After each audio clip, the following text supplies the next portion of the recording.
From Learfield, this is the Chirpcast, your source for everything Ball State athletics.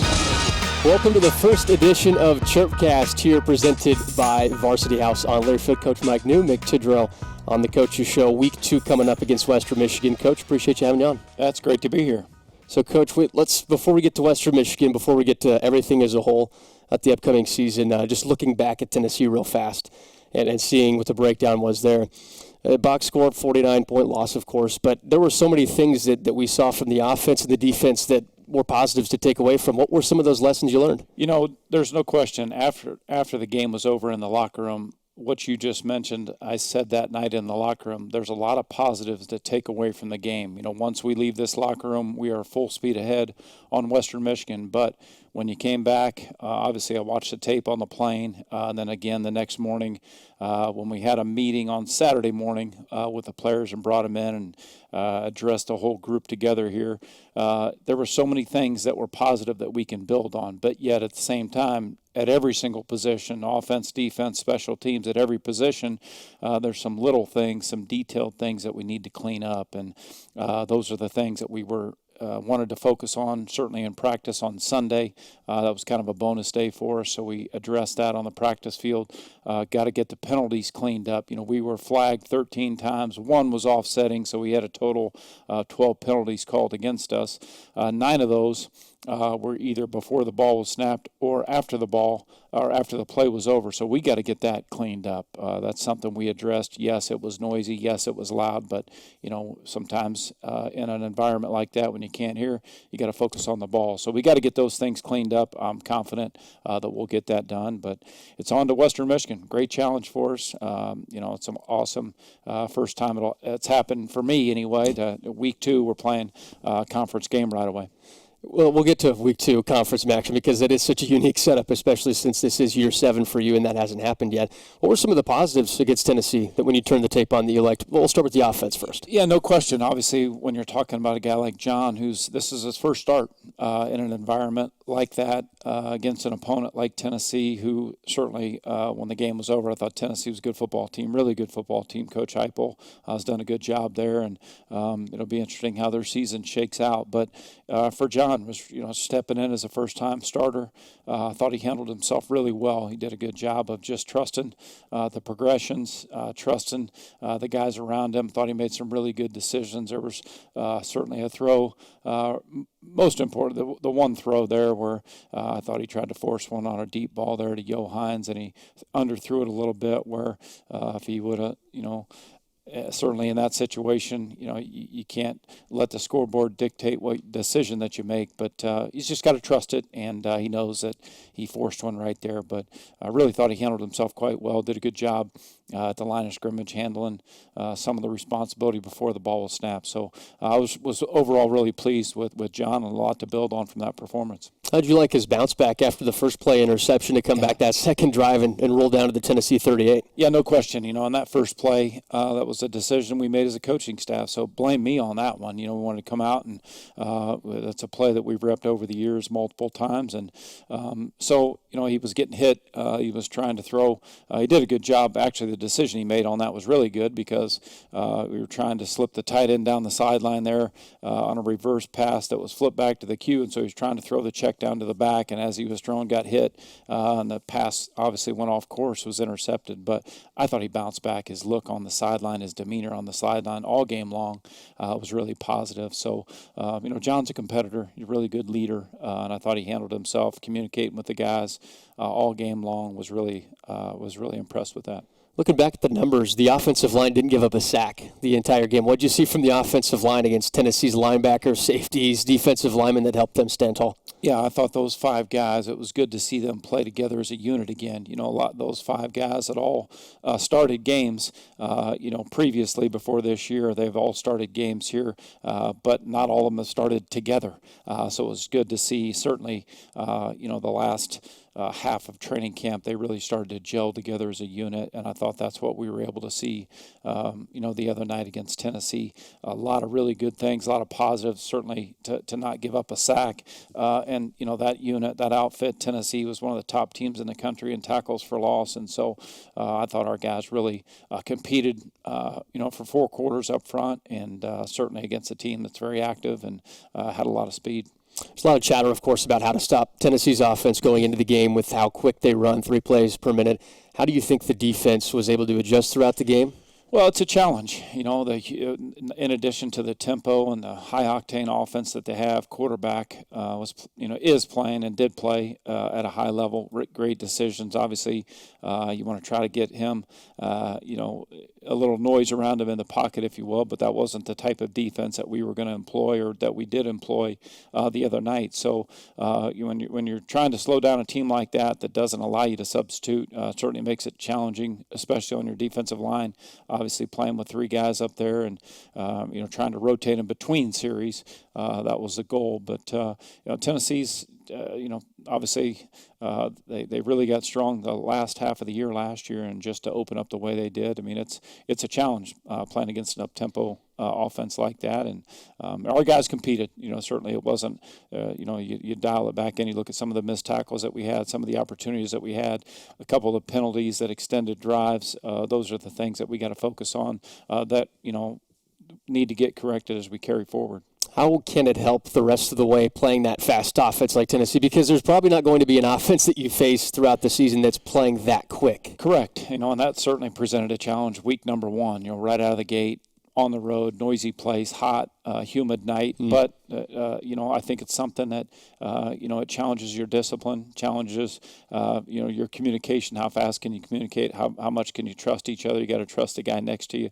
There's a lot that goes into it. So that, what we did leading up to that, the preparation, the way we practice, the intensity level that we practice with, I think all those things can help us moving forward, even if we don't play an offense that is similar or compatible to what we faced in Tennessee. We talked a lot preseason about the safeties, defensive backs, a couple of veterans coming back, some new players, and the safeties as a whole. How did you see their performance week 1? Yeah, I knew a lot, obviously, already about Malcolm Lee. Malcolm's a guy that's played a ton for us over the years. Yes, he's played a lot of defensive football, but, in a starting role like this, it was awesome to see how he handled himself. It was good to see Jaquan Amos come in here. We've seen Jaquan in practice a bunch, but he's a physical guy that obviously is a pretty sure tackler in the open field.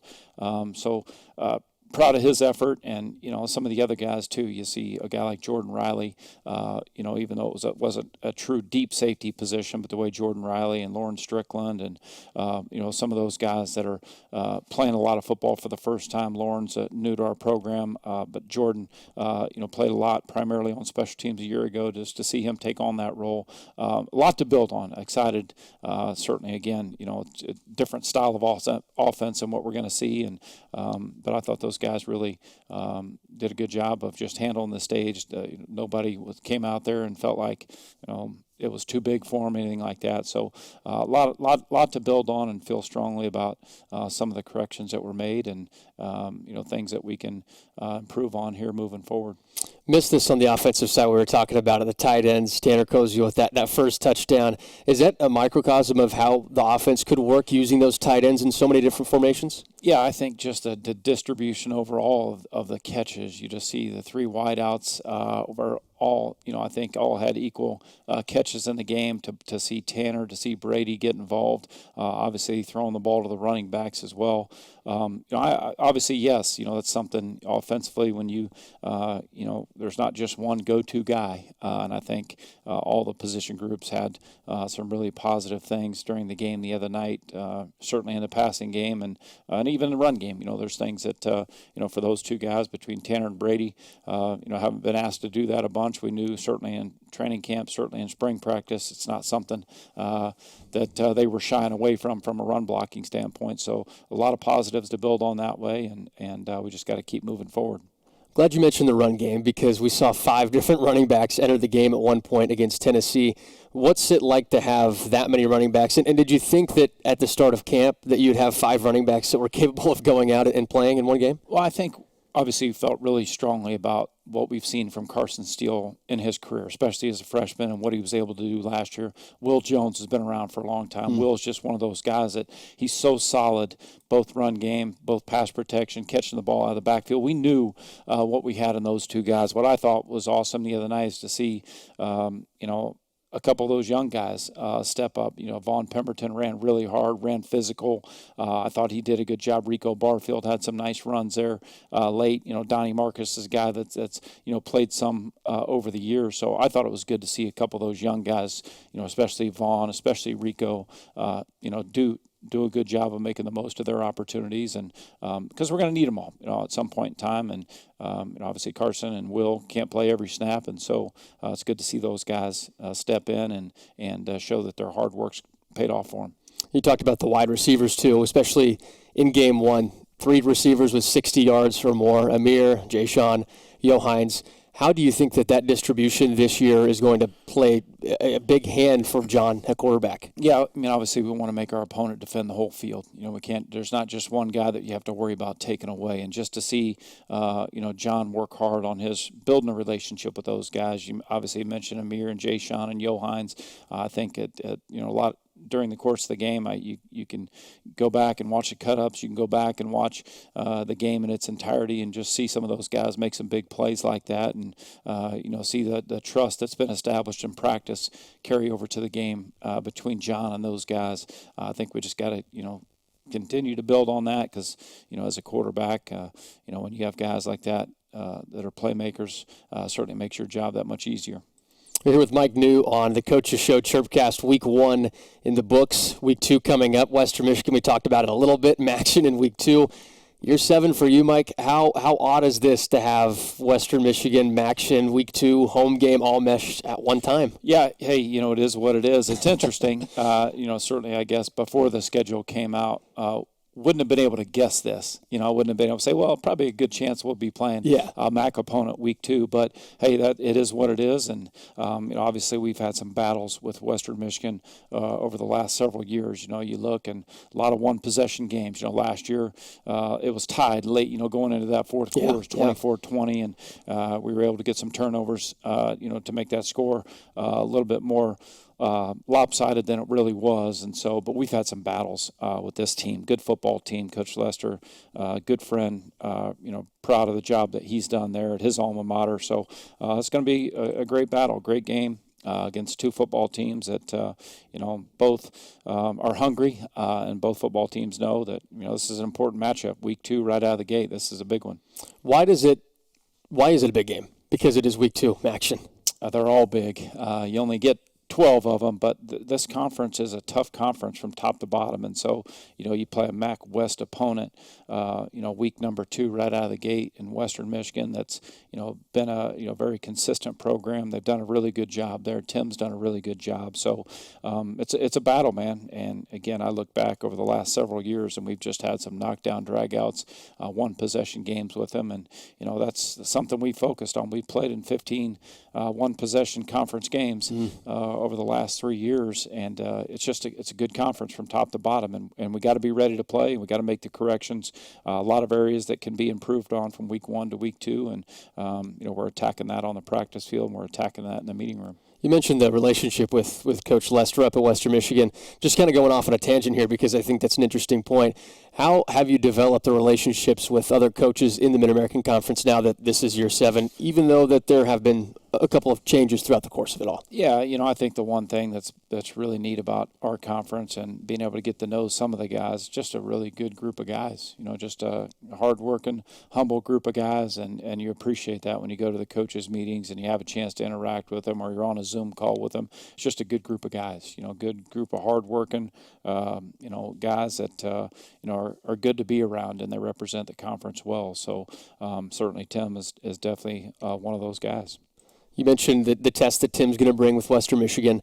What are some of those challenges looking at the tape early on? We still have 5 days till kick. Looking at what that dynamic looks like. What are the biggest challenges Western Michigan will throw at you? Yeah, I mean, obviously, they did a good job the other night. They were in a one-possession game in the fourth quarter with Michigan State until, Michigan State pulled away late in that game. But, offensively, I know they're breaking in a new quarterback, but I thought Jack Salopek did a good job the other night. He's a guy that showed that, certainly he can throw the ball, but yet he had a couple of nice scrambles in that game that showed his ability to pull the ball down. He's got good speed. He's a guy that really is, they did a good job of, with his first start the other night. He did a lot of positive things. He took care of the football, which is good.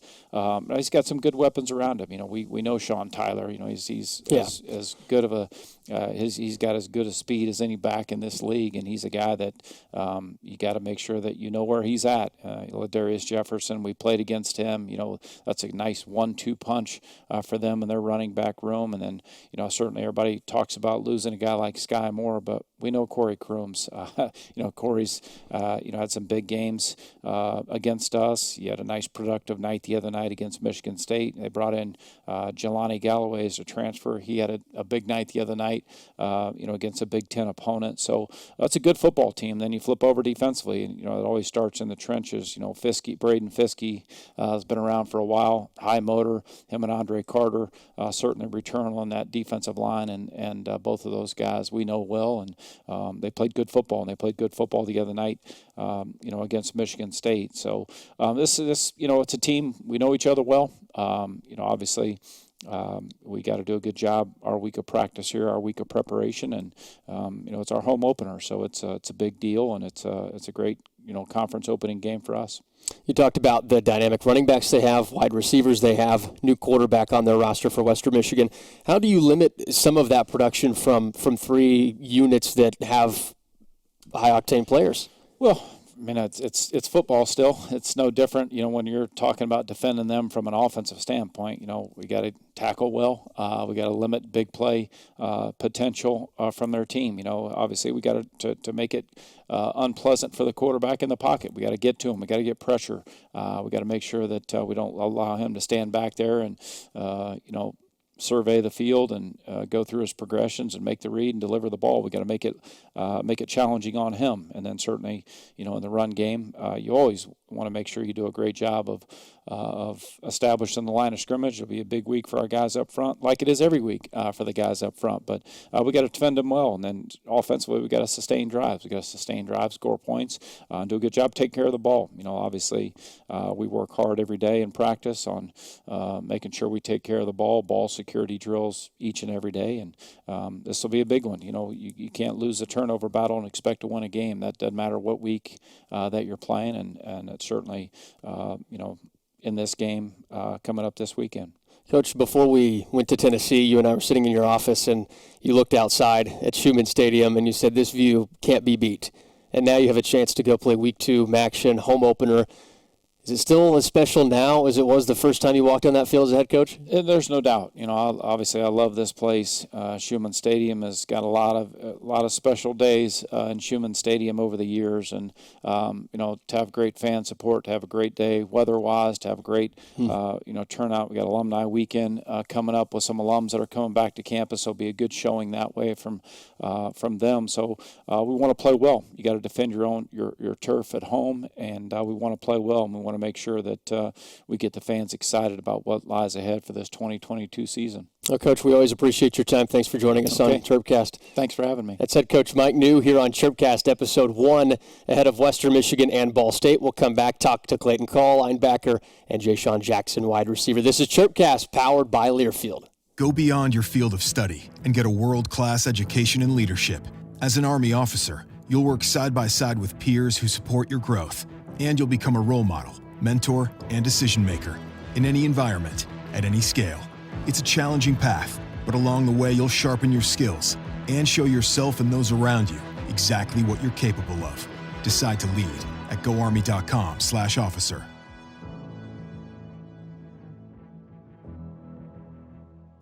Hey everybody, welcome back into the Chirpcast podcast. First episode, we're here with Clayton Coll, linebacker for Ball State football. Clayton, appreciate having you on. Yeah, thanks for having me. So, Clayton, before we get to the season as a whole and Western Michigan upcoming for the first home game, just want to look at Tennessee real fast and then break that game down. 49-point loss, but what are some things that overall you can take away from it? I think there's, in a press conference after that game, John said that you learn a lot from your failures and stuff, and I think that's absolutely true. You can learn a lot from things that we did wrong. I think there was a lot of things we did right in that game. I think the effort, the attitude, and the playing for each other is there. That's something we preach. That's something we want to pride ourselves on. So besides that, I think we sat back, we watched the film, we know what we need to adjust, and we're really excited for a week ahead of us. What were some of the biggest positives that you took away from that Tennessee game?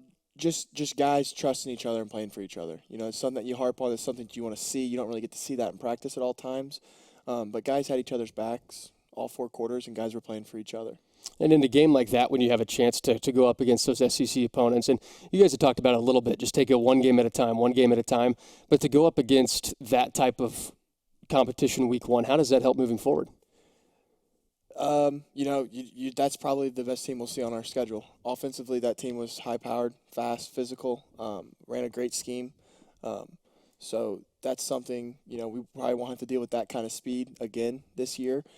Kent will go fast. A couple other teams in our conference will go fast, but they truly were one of the faster-paced offenses in the country. So, you kind of get prepared for that, and then you go from week to week, and you know that it probably won't get faster. What was it like to play against that type of a fast-paced offense? It was different. You had to adjust to it. You had to get into the game and really feel it. We tried to practice for it, tried to prepare for it the best we could, but it was fast. Once you kind of understood the pace and stuff, you kind of figured out how things were going to work, and our defensive scheme was kind of set to help us in that fashion. But yeah, it was fast. As a linebacking core, what did you learn from that game specifically that can help you for the rest of the season? We just got to communicate better. Me and Cole have played quite a bit of football together. Keontae's coming in and stepping in and playing some roles for us, but we just need to communicate better, play more together.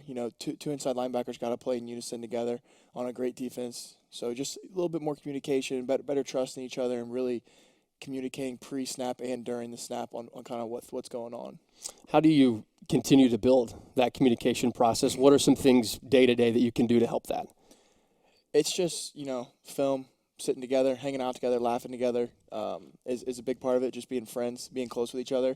But then when it comes to practice, treating it like a game, taking game reps in practice and communicating the best you can. What are some things that you do to laugh together as a linebacking core, make sure that you have that good chemistry off the field too? Oh, gosh. Sitting in film rooms, the young guys always keep it lively. You get different personalities in that room. You get different personalities in the locker room in general. But in the meeting room, knowing those guys, just keep it lively. Jokes here and there. First home game of the season coming up, Western Michigan. It's Maction already week 2. Yeah. How odd is that to have Maction be after the first game of the season already? Yeah, it's weird. My freshman year, we played 4 games in a conference game. COVID year, a little different, nothing but conference. Last year, we played Army, which was really weird to have that schedule the way we played Toledo and Army early and kind of have that going on. But this year's really weird because it's week 2. But it's really exciting. It just shows that, those first 4 games are important for anybody, but conference play is really what determine a season, and it's here. It's week 2. It's ready to roll. When you think of the home opener, does it still have that same buzz, that same excitement as it did year 1, year 2? Oh, yeah, absolutely. Even more so. Home opener, conference game on a Saturday. It's as much excitement as possible for a home opener. And when you look at home openers, and everybody talks about it because it's the big first one at home. It's the conference game. It's the conference opener. What does this game mean specifically for your schedule? It means everything and nothing all at the same time. It means that this is a game that, you spoke on it earlier, one at a time. It means that if you want to win this, if you want to win a MAC championship, you got to win this game. And that stays true throughout the whole year. So right now, this is the biggest game on our schedule by far. And it's it'll be like that every week, but especially, home opener, a MAC West opponent, you have that thought process in your head. This is the biggest game of the season. A lot of people love to talk about the home game, the MAC opener, but as a whole, when we look at the team and where the growth has come from, Clayton, when you look at this defense from the start of training camp to now, what have you seen the biggest growth been since that point? Coming off of a year where you graduate a lot of guys and you kind of feel a lot of these guys have played snaps, but not necessarily as much together as previous years. So you really get to see a group come together, getting through training camp, kind of grinding through that. You get a feel for how so-and-so plays and how so-and-so plays and how this person communicates and how compared to that person. So I think we've really gotten to understand each other as a whole. We have a good group of core guys that are going to be within the rotation in the starting mix. So you really get a feel for those guys. You expecting a big family crowd coming in for the home game, first game? Yeah, probably. But it's typically I'm only about an hour and a half for some family members, so it's really easy for family to get up here, and I'm grateful to have a blessed family that loves college football. that definitely doesn't hurt. Yeah. Clayton Coll here on the Chirpcast, episode 1. We'll come back and talk with Jayshon Jackson. Clayton, appreciate your time. Thank you. Go beyond your field of study and get a world-class education in leadership. As an Army officer, you'll work side by side with peers who support your growth, and you'll become a role model, mentor, and decision maker in any environment, at any scale. It's a challenging path, but along the way, you'll sharpen your skills and show yourself and those around you exactly what you're capable of. Decide to lead at goarmy.com/officer.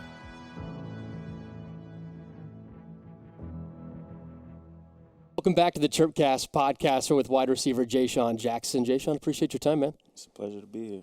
Jayshon, let's just talk that Tennessee game before we, talk about the Western Michigan game upcoming, first game of the season, and just developmental things overall. What are some of the biggest lessons that you as a wide receiver took from that Week 1 game? Biggest lesson is probably just take things one play at a time. Kind of had not the greatest start to the game, and we could have easily been out of the game for the rest of the game, but just learning how to take that adversity and just continue to play. That's probably been the biggest lesson. What was it like during the huddle of that second drive when you drove it down to the Tennessee 38 when everybody came together after the interception? What was that second drive like to get the mojo back? It was actually great for our offense. We owe pretty much all of that to our QB1. He kind of encouraged us going into the huddle of the second drive. And with him and his play and his confidence and his encouragement to us, it just kind of helped us get started in where we were going. So it's pretty much on John Paddock. How have you seen him develop like that and be able to command everybody and have those types of moments? I think that's just in his DNA. I think that's just him. My first year being last year, I saw it in him last year. And I kind of knew that going into the next season he was going to be great. It's just him. That's him 24/7 on the field, off the field. Doesn't matter. He doesn't change. How did that help you in that Tennessee game to have him be like that and to be able to rally everybody together and get you ready? It was great. To be honest, that's kind of the role of a quarterback, to kind of keep everybody together and keep everybody focused.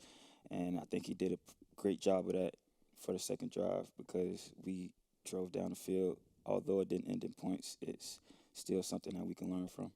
Yeah, everybody's looking at the box score and looking at the score, but watching the film, seeing the details, and seeing how the offense was able to drive down the field, the offense was able to move it against that Tennessee defense. What were some of the things that the offense liked as a whole walking away from that game?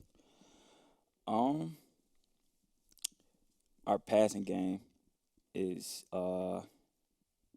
definitely something that we like going into Western Michigan game.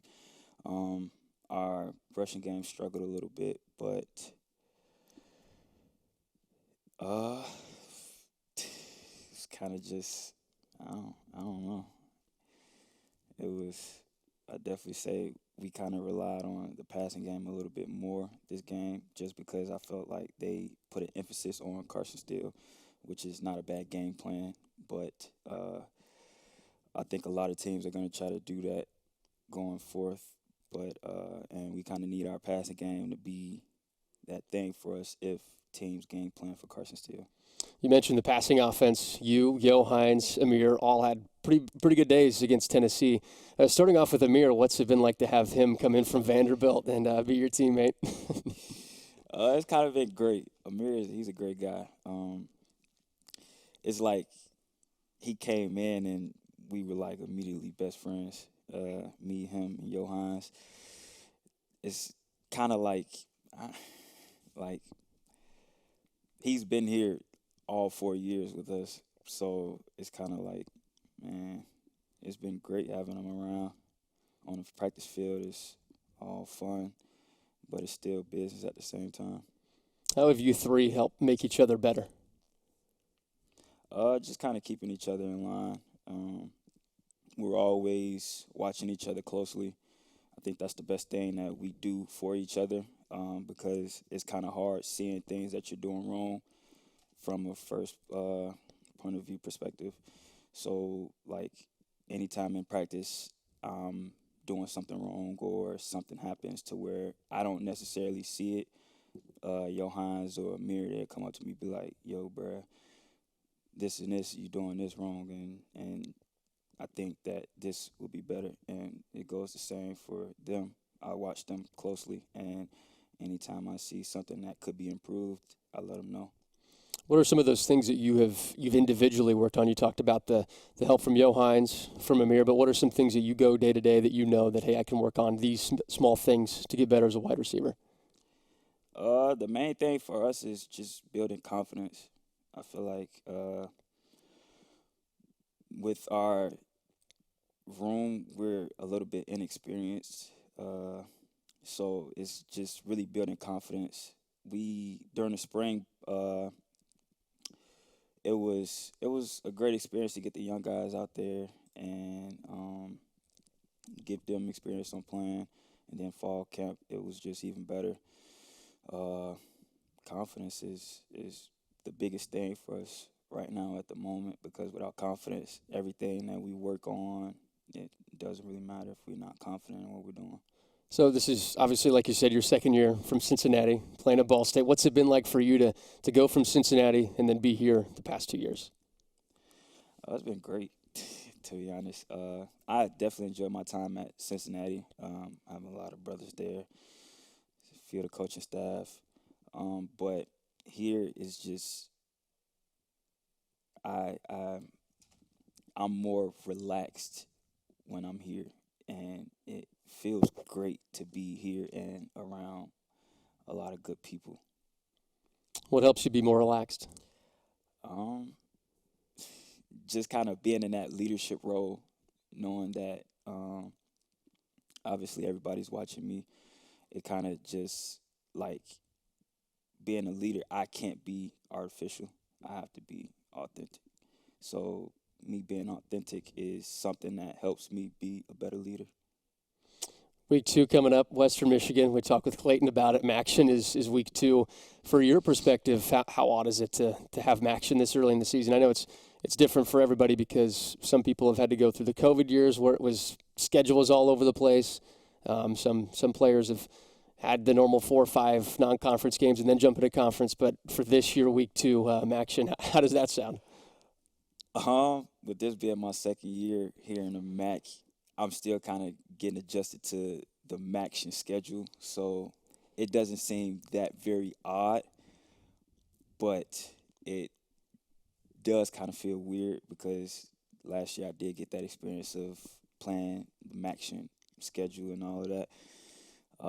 It's definitely weird playing a conference game in the second week, I will say that, but I think it'll be good for us.